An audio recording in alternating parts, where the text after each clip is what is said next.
I'm Kirby Allison, and here at the Hanger Project, we love to help the well-dressed take care of their wardrobes. Today I'm in New York City with Angel Ramos of Angel Bespoke, and we're going to talk about the differences of made-to-measure and bespoke. So we're going to talk about the value of investing in quality, and then also just the benefit of working with someone that's a haberdasher. So Angel, thanks for joining me. I really appreciate being here. You actually share a showroom with Zach Jobe of St. Crispin's Americas, right? I've known you for a long time. I mean, you've got a pretty significant presence on Instagram through your Instagram account, Angel Bespoke. Sure. Why don't you give us a little bit of a background of kind of your story and how you ended up doing what you're doing now? Yeah. So I grew up here in New York, and out of college, I played a little bit of minor league baseball. After that, I didn't get into, even though I wanted to get into design, I ended up getting into real estate, luxury real estate. And I was working with Sotheby's International Realty for about 6 or 7 years. During that time, I've always had an affinity for clothing and elegant clothing. And my mother was a seamstress for 35, 40 years. My dad was a very, very dapper guy growing up, and I've always watched him shine his shoes. He dressed very elegant. He would come home and it was like kind of methodical thing of like shoe trees, shining, putting them away, which is funny because I don't even do that now. However, through Sotheby's, I found myself really caring about my image and building a brand through my clothing. And it was a time where I was living between Atlanta and Miami. And the culture there wasn't really getting dressed very much. It's more of a people do luxury real estate in polo shirts and khakis, and so although I was not trying to stand out from the crowd, I ended up doing that because I was always in suits and three-piece suits, and so it was something that I always loved. And then towards the latter part of my years in Sotheby's, I just wanted to kind of get out of Sotheby's and really dive into menswear because it was my passion. It was a little difficult because no one really wanted to hire me. I didn't have any experience. And in 2010, I ended up winning an award with Esquire magazine called it was Esquire's Best Dressed Real Man of America. And that kind of like gave me a little entrance into the menswear industry, which rather than going the retail route, I ended up signing on as a clothier with a company that specialized in private fittings and custom clothing, and it allowed me to travel around America and understand the business, the back end of the business, the part of traveling and giving private fittings. And I was there for about a year and a half and started my own brand after that. And I started Angel Bespoke in 2012. Okay. And so whenever you were at Sotheby's, I guess, you really kind of developed an identity as being well-dressed. I mean, how did that make a difference? I mean, did showing up, dressed in a suit and tie, whenever everyone else was, in khakis and polos, I mean, did it help you make a different impression? I mean, were you treated differently? Yeah, so, I was doing real estate. I was pretty young. I was 25 to 20. I mean, I think I started doing real estate when I was 24 years old.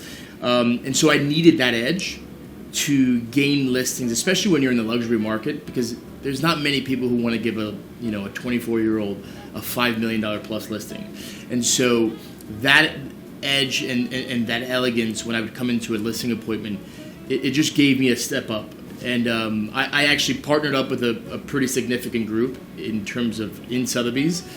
So it was that plus the image that I portrayed, which kind of conveyed a high level of professionalism, helped me get a lot. And I did pretty well when I was in Sotheby's. I find that really fascinating because it's something we talk a lot about here at the Hanger Project is that, whenever you dress well and dress formally, that people take you more seriously. Sure. And so it's really kind of interesting to see how that impacted your career and gave you an edge and had people take you more seriously. Yeah.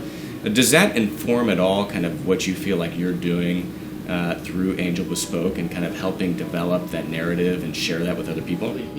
So in my opinion, there's two parts of this business. There's the normal tailor that you would normally go to and just have something made out of necessity. My clientele comes to me because I want to gain trust from them. I want them to feel that I'm actually dressing them. I'm actually helping them create a wardrobe that's an investment wardrobe that's obviously timeless. And so people don't come to me. You're getting more than just I'm making you a suit. It's more of a full consultation of lifestyle. One of the main questions I always ask when I sit down with someone is, not only what do you do for a living, but what does your weekend look like? When you vacation, where do you vacation?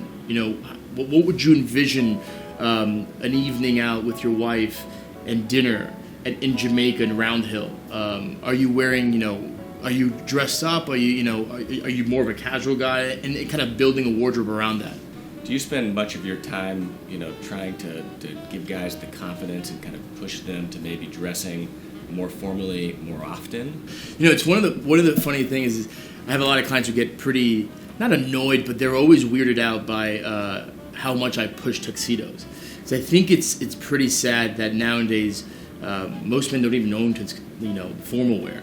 Aside from suiting, I'm trying to get men, especially my clientele, away from the I only wear suits to work, and making it a full lifestyle and making it more of an elegant lifestyle. So even on a Saturday, if it's a casual day, but you're wearing more of in the winter time, since we're in winter now, you would wear a flannel trouser with a pair of loafers and just a sports jacket and a cashmere sweater, rather than thinking it's Saturday, I'm not at work today, so I'm wearing jeans and a t-shirt. It's kind of creating this elegant lifestyle revolving around the 7 days of the week, rather than I just only wear suits to work. I personally don't work with a lot of guys. Obviously, I have clients who only wear suits to work, but I prefer and I enjoy working with men that are enthusiasts about dressing rather than, I need a suit for necessity. Because you typically see those guys just go to your normal kind of like store to buy a suit because they don't really find value in quality and in craftsmanship in garments. It's just a necessity then. Yeah, I mean, I find that that's something that I've surprisingly enjoyed. Especially whenever I'm traveling in like New York or London, I'll be staying at places that really kind of require a suit and tie through the weekend even, and it's always, I guess, a little bit surprising to me in a really kind of positive way that whenever I'm wearing a suit and tie on a Saturday, how people on the street just treat you differently or look at you differently. And I think that it's something that our generation never grew up thinking about or doing. Right. But I think it's a missed opportunity to just embellish kind of one's lifestyle. I mean, do you find that at all? What you just explained was my favorite era. So when you think about the 1920s and 30s, it was not odd to see someone on a Saturday in full suit, three-piece suit, tie, and everything, because it's just what was done. We've been shifting through the years into this very casual, almost like for lack of words in New York terminology, schleppy kind of attire. And so when you are, even in New York, which is a very well-known financial kind of like big business city, if it's a Saturday and you're all fully dressed up, it's still looked upon, though some people might appreciate it and go, wow, he looks very elegant. Some others might go, why are you so dressed up on a Saturday? And so I actually appreciate guys like you, and there's several of us around the world that are really trying to bring back that culture of elegance 7 days a week, no matter what.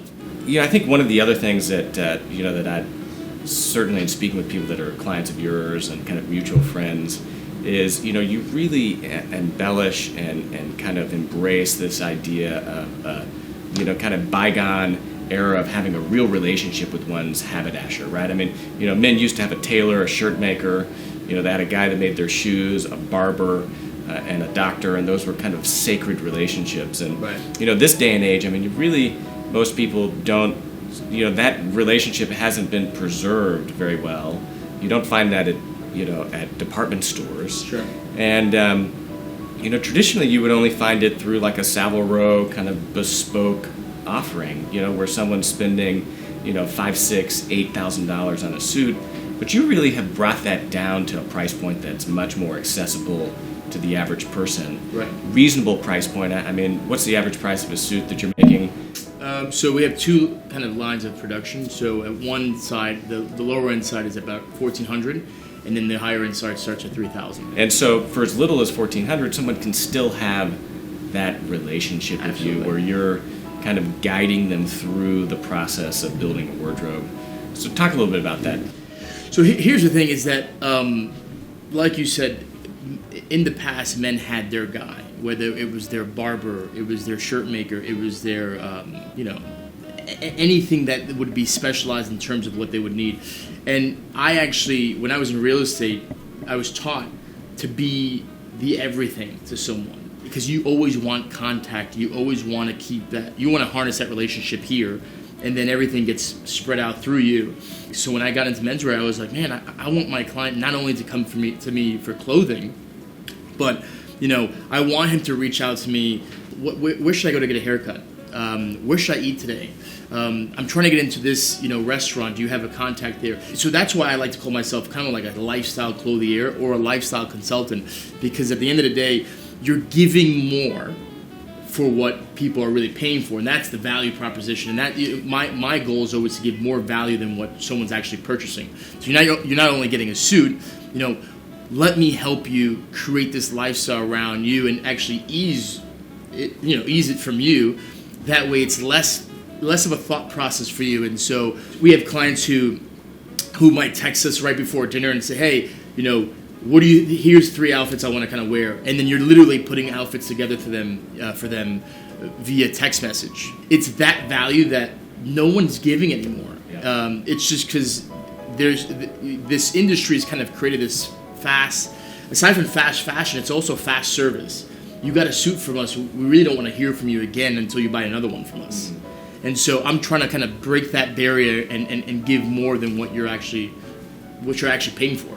But it's great to have those relationships because, I feel like, again, in a bygone era, it was one's father that was able to provide that guidance and advice, right, to helping, to really participating in a conversation with their sons about, how to put outfits together and what looks good and what doesn't.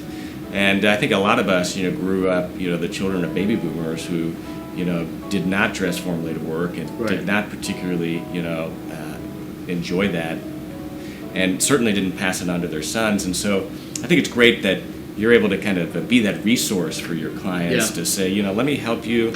Yeah, send me some pictures of, 5 ties and 3 shirts. And, because at the end of the day, you're helping them learn, you're teaching them, sure, right? Absolutely. So, how are you working with your customers? You're based here in New York. Are all your customers New York based? So I do about 2-3 trunk shows a year, actually alongside with Zach with St. Crispin's. I also, aside from being based out of here, so I have clients that are local here in New York. I have clients that visit me here in New York, just because it's one of those cities that, that so many people pass through for business. And I also travel. There is cases where I do travel on a one-time basis for one client, but that comes obviously with the minimum, because it's you gotta cover your expenses. Exactly. So unless it's a trunk show or unless I'm going to see obviously 5 to 10 clients in one city, if it's just one client, let's say from Dallas or Houston that wants me to fly in, that comes with the minimum spend. Yeah. Well, thank you so much for joining us, Ramos. Thank you. If someone wants to get in touch with you, what's the best way for them to reach out? They can reach out to us via our website or info@angelbespoke.com. Okay, and your website is? angelbespoke.com. And then your Instagram, I guess, Angel Bespoke, yes, also. Well, thanks again for joining us. Oh, thank you. It's been a pleasure to have. If you have any questions about anything we discussed in this interview, please feel free to ask them in the comments section below. I get back to all those questions personally. Any questions for Angel, I'll be more than happy to pass on to him. And let us know what you thought. If you like this video, give us the thumbs up, or better yet, subscribe to our channel and turn on notifications so that you can learn whenever we publish more videos like this. And of course, please take a moment to visit hangerproject.com, where we have the largest and most comprehensive collection of luxury garment care and shoe care products in the world, as well as other products for the well-dressed. While you're there, please sign up for our newsletter so that you can learn whenever we release new products, run promotions, as well as receiving our weekly digest of videos that we publish here on our YouTube channel. I'm Kirby Allison, and thanks for joining us.